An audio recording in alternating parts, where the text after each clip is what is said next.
My name is Marco and welcome you to my channel.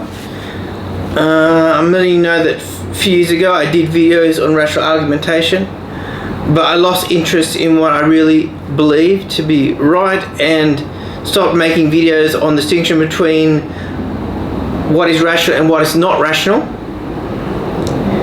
Now I'm going to return to making videos on rational argumentation, but this time they'll be both done in Spanish and English.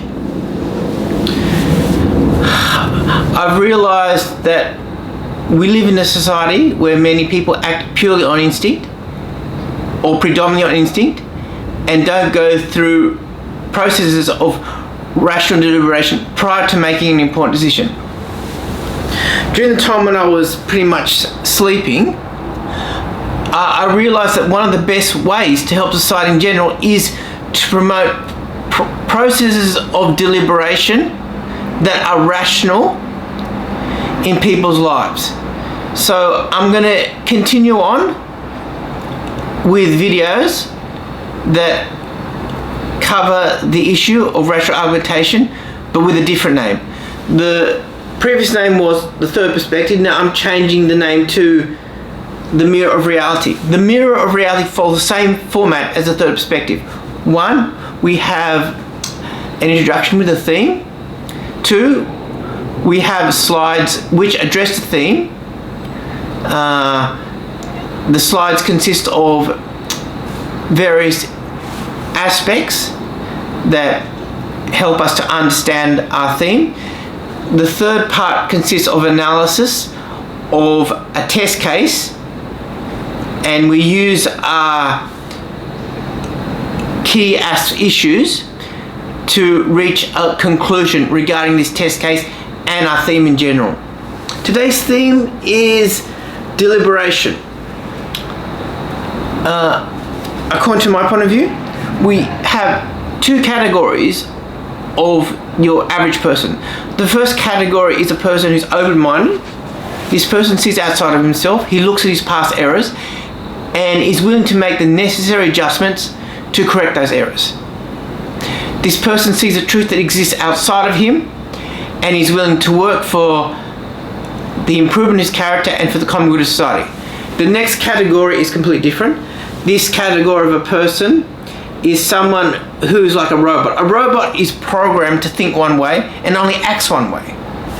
These people, these type of people see their errors but aren't willing to make the necessary adjustments to correct these errors and continue on in the same way. This kind of person doesn't improve himself and doesn't work for the common good of society. In dealing with this theme of mine today, I'm also distinguishing between the two faculties of man, the two main faculties of man, which are 1, his intellectual faculty, and 2, his faculty of desire. His intellectual faculty is part of his higher nature, while his passions are part of his lower nature. The former example is more aligned to man's higher nature, while the second example is more aligned to man's lower nature. Okay, we've got various slides. Let's have a look at them right now. The mirror of reality. This is where we are right now. The right approach. Have an open mind. Don't be one-dimensional. Be open to different possibilities. The right attitude equals illumination. This is our goal. The wrong attitude equals emptiness. This is what we need to avoid. The necessity of doing an investigation. The only way to find the truth is to do an investigation of all the facts that are available regarding witnesses and sources of information. A true investigation equals an open window. A wrong investigation equals incoherence. Use a magnifying glass of rational argumentation. 1, investigate all the primary and secondary sources. 2, only accept credible testimony. 3, avoid all forms of contradiction and inconsistency. What are the links in a chain of credible human testimony? 1, independence. The testimony must not be linked to any parties involved in a case. 2, consistency. The details of the testimony remain the same without any deviation away from facts involving times and places. 3, accuracy. Descriptions given by each witness are fully compatible with indisputable sources of information such as DNA evidence and security camera footage. And analysis. All the facts and forms of testimony need to be scrutinized with careful attention to detail. After careful analysis has been conducted, a rational conclusion needs to be reached. A true analysis equals true results. This is our goal. Okay, we've seen the slides, and it becomes clear to us that there are only 2 end results in relation to deliberation. One of the results would be no deliberation at all, and the other result would be deliberation through an investigative mentality. Okay, so let's look at the first scenario, and then we'll look at the second scenario with the 3 factors of 1, attitude, 2, approach, and 3, investigation. Okay, so a person or organization of people who don't have an investigative mentality will be biased towards or against a particular position in relation to an event that took place. So this person, organization, people have the wrong attitude. Okay, we go to approach. Since this person or organization or people do not have the right attitude, then they will definitely not have the right approach and will not be interested in anything else but sources of information that would fit the narrative that is congruent with their point of view. So these people would only be interested in witnesses and source of information that are compatible with their way of thinking. And so we got factor 3, investigation. There would be no investigation. Okay, so let's look at end result 2. Okay, in this example, we have a person or organization of people who have an investigative mentality. This person or organization of people think outside of themselves and are interested in the truth. These people, this person or these organized people have the right attitude. So factor 2 is obviously approach. Yes, this person or organization of people have the right approach. They will be interested in interviewing witnesses and obtaining sources of information that are relevant to what really took place. Okay, so they'll be willing to go to the place where the event would have taken place. They'll be willing to interview witnesses who experienced the event and would be willing to gather up photos, other images and videos and security camera footage and even satellite imagery that relates to what really happened. 3, we have investigation. Okay, alright. So since this person or organization people have an investigative mentality, they will scrutinize all the testimony that they have gathered through interviews and decide which forms of testimony are not contradictory with the truth. They will distinguish between pictures and videos that are correct and are not correct and reach a conclusion regarding them. They'll gather any possible security camera footage or even satellite imagery that relates to what really happened, and they will reach a conclusion based upon facts. Okay, so we'll need a test case for today. The test case for today is a bombing that took place on October 17 at the Al Hospital in Gaza. Not long after this bombing took place, the Ministry of Health, which is run by the Hamas government in the war against Israel, declared that the Israel military were responsible for the bombing and the bombing took place in the hospital and not in the car park. Not long after these statements were released by the Ministry of Health, multiple outlets of the mainstream media colluded with the report that had been transmitted by the Ministry of Defense in Gaza and declared Israel to be responsible for the bombing. On the following day, the Israeli government released a statement after having done its own investigation. This statement declared that fragments from a rocket fired by Islamic Jihad was responsible for the bombing.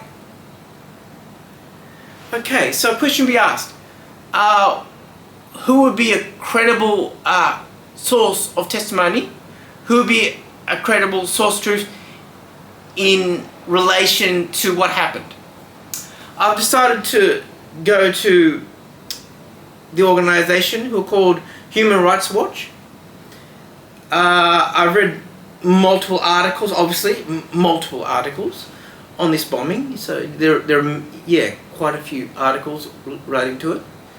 And I believe that they are an independent source in relation to this.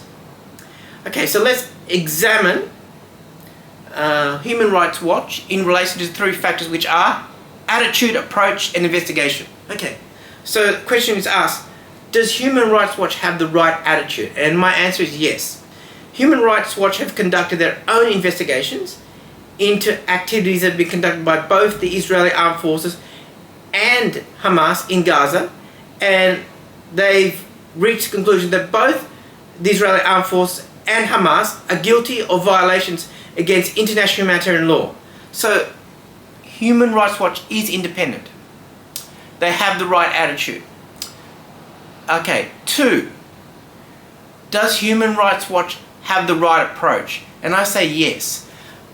After the bombing took place, Human Rights Watch sent their own representatives into Gaza to interview witnesses who had experienced the bombing, as well as other witnesses who were in the vicinity of that area when the bombing took place. They also gathered up photos and videos and satellite imagery relating to the bombing, and they reached the conclusion that the bombing would most likely have been a result of a misfired rocket from a Palestinian militant group. Human Rights Watch have also conducted photogrammetry techniques. They've used photogrammetry techniques to conduct their own measurements regarding the size of the crater that appeared in the car park, this car park of Al-Ali Hospital in Gaza. Their measurements are as follows. The crater would be about 90 centimeters long, about 60 centimeters wide, and between 30 to 40 centimeters deep. These measurements are inconsistent with a bomb that would have been dropped. These measurements are inconsistent with a large bomb that would have been dropped from an Israeli fighter jet. So another question would be asked, what is my position in relation to this? Well, my position is as follows. I hold the same position as Human Rights Watch, and I've reached a conclusion that the bombing would most likely have been conducted by a misfired rocket from a Palestinian militant group. I've reached this conclusion for various reasons. One of the reasons is this. Not long after the bombing took place, the Hamas government gathered up the evidence of the bombing, and after they gathered the evidence, they declared that this evidence would be available to the general public for scrutiny. No such thing happened. A few days afterwards, this same Hamas government released a statement declaring that the bomb had disappeared. All fragments of the bomb had disappeared. So much for scrutiny.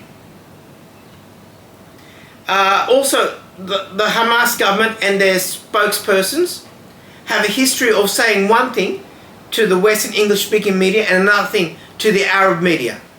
A good example of this is Ghazi Hamad. He's an international spokesperson for Hamas.